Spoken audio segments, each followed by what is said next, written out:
want to go on now to the question of the 7 houses in the Orleans that Hardwood Housing was given the contract to build.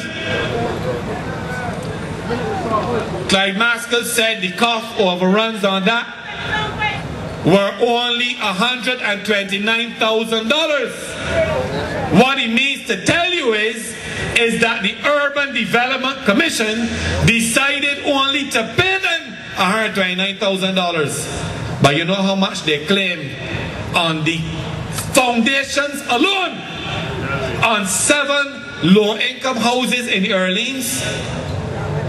$248,000.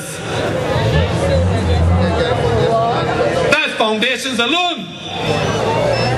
Unfortunately, obviously Trotman must have been on vacation, so they decided to check the bills carefully.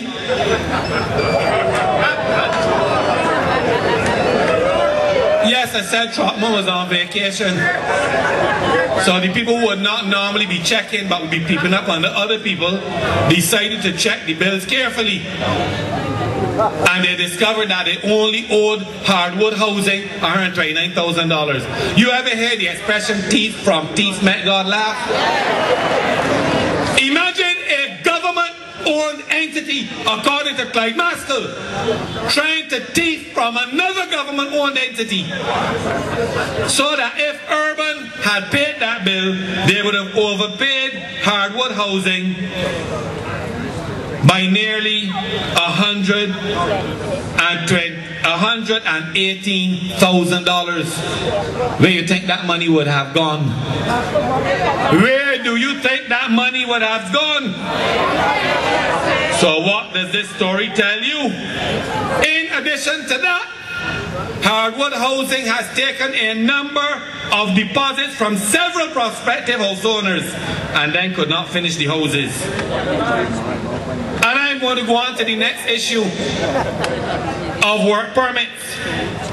And I know how the Prime Minister of Barbados treats this matter very lightly,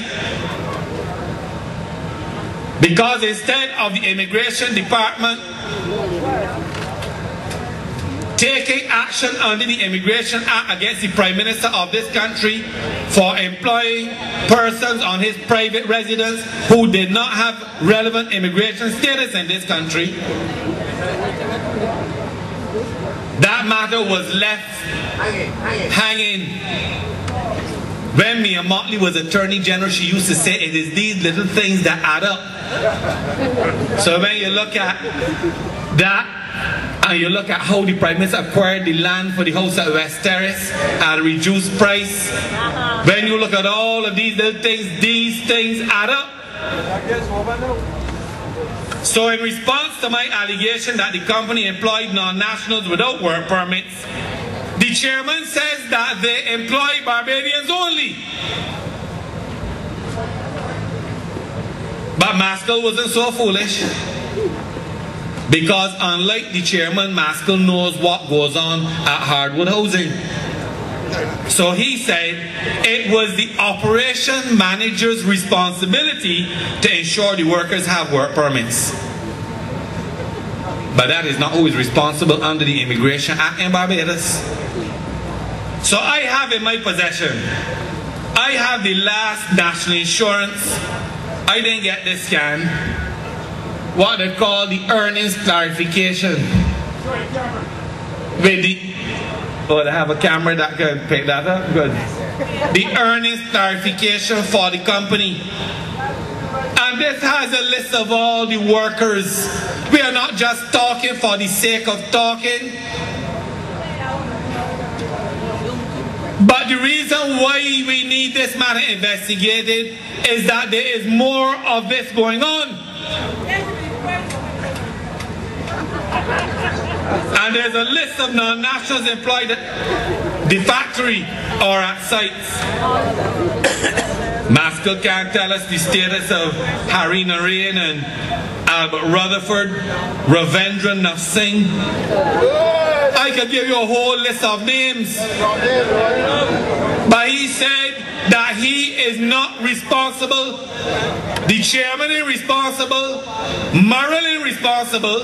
The operations manager that they fired, and I will tell you why they fired her, who is not even working there now. He says she is responsible for the fact that people without irrelevant immigration status are working there. In a government-owned company, according to Albert Bramford and Maskell. So I am surprised that Maskell would not be aware of the status of these employees, and particularly the employees working on what he calls the small commercial building. Petamber Sobadeo and Neville D'Souza. I will get to that commercial building shortly though, but he doesn't know about them either. Because he said there's some people who are working for Hardwood, and then there's some people who are allowed to work on their free time on commercial properties. But we will get to that. I'm now going to turn to the issue of labor standards, because I keep making the point from these platforms in the Democratic Labour Party that we must not lower our standards as Barbadians to accommodate anybody. People have fought too hard in this country to have the standard of living that we have. But you know what has been happening at Hardwood?